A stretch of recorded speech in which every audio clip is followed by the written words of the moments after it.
नमस्कार, मेलो किचनमध्ये आपलं खूप खूप स्वागत आहे. नवरोज हा पारशी लोकांचा एक सण आहे. नवरोजचा अर्थ होतो नवीन दिवस. पर्शियन भाषेत त्याचा अर्थ आहे नवीन दिवस. तर या दिवशी ती लोकं कोणत्या डिशेस बनवतात, त्याचं साहित्य कृती आज आपण पाहणार आहोत.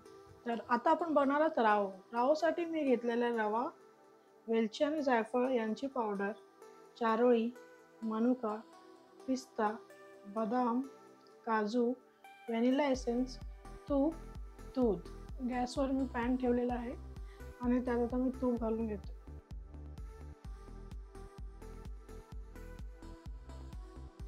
तूप आपलं व्यवस्थित गरम झालेलं आहे. आता आपण एक एक ड्रायफ्रूट त्यामध्ये भाजून घेऊया.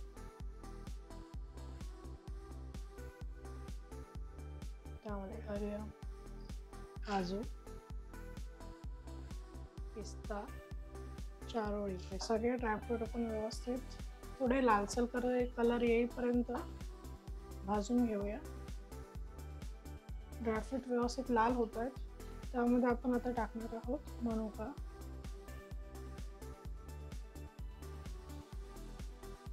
ड्रायफ्रूट व्यवस्थित आपले लाल झालेत. आता हे आपण काढून घेणार आहोत. ज्या पॅनमध्ये आपण ड्रायफ्रूट भाजून घेतलेत त्या पॅनमध्ये मी थोडं अजून तूप घालते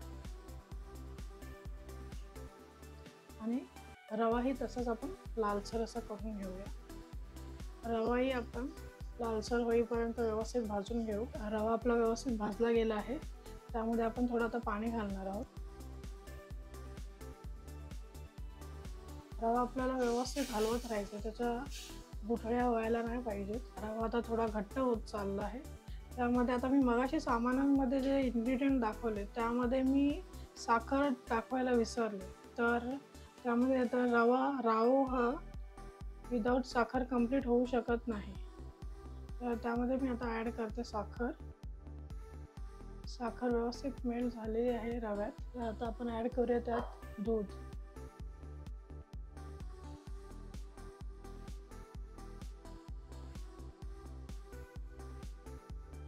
आता यात घालूया आपण वेलची आणि जायफळाची पावडर. आपलं राव मस्त व्यवस्थित असं छान घट्ट होत चाललेलं आहे. कंटिन्यूस आपण त्याला हलवत राहणार आहोत.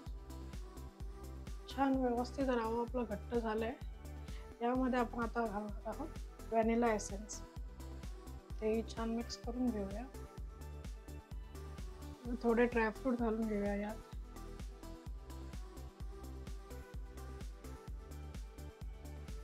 अशा प्रकारे आपला राव तयार झालेला आहे. तर आता हे मी एका बाउलमध्ये काढून घेते. आपण ह्याला छान असं उरलेले जे आपण ड्रायफ्रूट आहेत ते घालून घेऊया.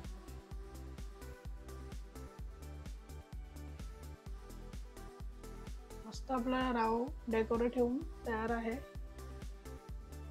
चला तर मग बनवूया धनदार म्हणजेच पारसी बोनो. तर धनदारीला पारसी बोनो असेही म्हणतात. तर तिच्यासाठी मी थोडा वेळ घेतलेली आहे. ती इथे मी 2 तास भिजत घातली होती. तूप, मिरची, मीठ, लसूण आणि हळद अशा एकदम बेसिक सामानांमधून आपली धनदार तयार होणार आहे. धनदार बनवण्यासाठी मी कुकरचं भांडं घेतलेलं आहे. त्यामध्ये मी आता जे आपण भिजत घातलेली तूर डाळ आहे ती घालून घेणार आहे. त्यात घालणार आहे मी हळद, मीठ व पाणी.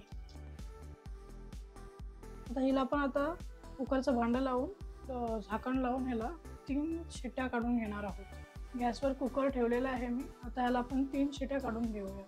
ज्या कुकरमध्ये आपण डाळ शिजत ठेवली होती त्या कुकरला आता 3 शिट्ट्या झालेल्या आहेत. ते आता आपण खोलून बघूया.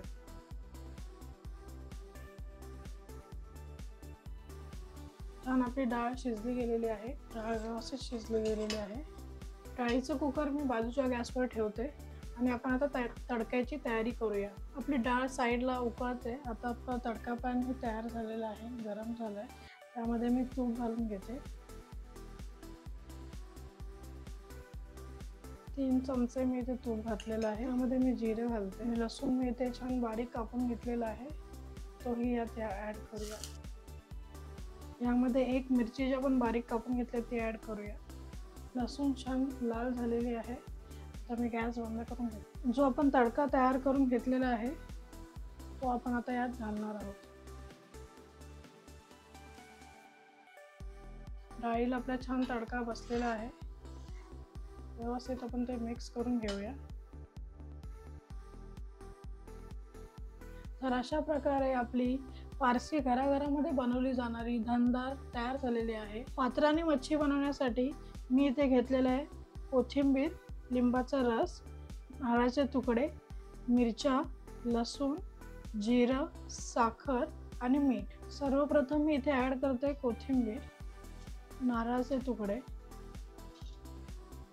हिरव्या मिरच्या, लसूण, जिरं, थोडी साखर, मीठ व लिंबाचा रस. हे सर्व पदार्थ आता आपण थोडं पाणी घालून याला ग्राइंड करून घेणार आहोत. तर पात्राने मच्छीसाठी लागणारे जे वाटण आहे ते आपलं तयार आहे. ते आपण आता काढून घेऊ. छान अशी हिरवी पेस्ट बनली आहे. पात्राने मच्छी बनवण्यासाठी मी इथे आता हे पापलेट घेतले, ते व्यवस्थित साफ करून घेतलेले आहे. ह्याला आपण मीठ, हळद हे लावून घेऊया व्यवस्थित. ह्याला 20 मिनिटं आपण मॅरिनेट व्हायला ठेवणार आहोत. इथे मी केळीची पानं घेतलेत, अशी कापून घेतलेली आहेत. ही आपण जर आता अशीच फोल्ड करायला गेलो तर ती फाटणार, तर त्यामुळे आपण आता तिला थोडंसं गॅसवर गरम करून घेऊया, म्हणजे हवी तशी ती आपल्याला फोल्ड करता येतील.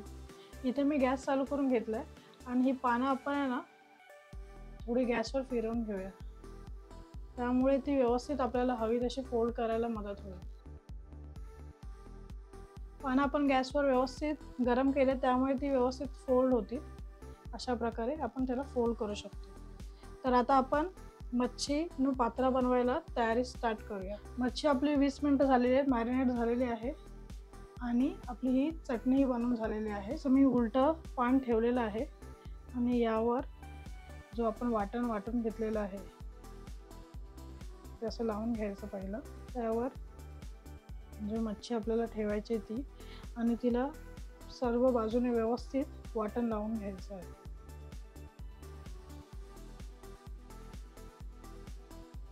आता हिला ह्या अशा दोन्ही बाजूने फोल्ड करून घेऊया आणि हे दुसरं जे पान आहे ते असं ठेवून त्याला ह्या साईडने असं फोल्ड करून घेऊ. व्यवस्थित आपण चारी बाजूने त्याला प्रॉपर असं बांधून घेऊया पान, आणि त्याला दोऱ्याच्या साहाय्याने व्यवस्थित असं घट्ट करून घेऊ. म्हणून झालेत, कारण जे आता स्टीमरमध्ये आपण ठेवणार ते, तर तेव्हा ते व्यवस्थित सुटलं नाही पाहिजे, त्यामुळे आता व्यवस्थित असं बांधून झालेलं आहे. अशा प्रकारे आपण सगळे मासे बांधून घेऊया. गॅसवर मी स्टीमर ठेवलं आहे, त्यामध्ये पाणी घातलं आहे. आता यावर आपण ते दुसरं भांडं ठेवून ज्या मच्छी आपण बांधून घेतलेल्या आहेत ते आपण त्याच्यावर एक एक सोडूया.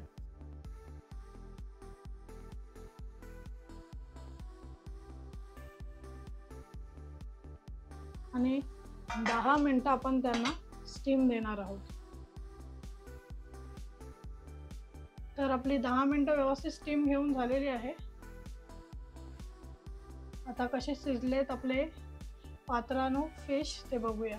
तर इथे मी धनदार बनवलेली आहे, रावो बनवलेला आहे आणि पात्रानो मच्छी बनवलेली आहे. धनदारला पारसी भाषेत पारसी बोनू असंही म्हटलं जातं. आता जी आपण स्टीम केलेली फिश आहे पात्रानो मच्छी, ती कशी झाली ते पाहूया. तर छान असं आपला मासा शिजलेला आहे. आपण तर पात्राने मच्छी आपली एवढी सुंदर अप्रतिम अशी त्याची टेस्ट आहे.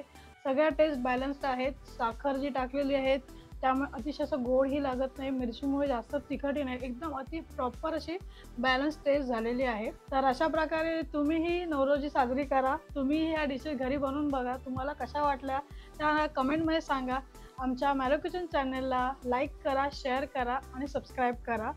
धन्यवाद. अन्न हे पूर्ण ब्रह्म. आणि तुम्हा सर्वांना नवरोजीच्या खूप खूप शुभेच्छा.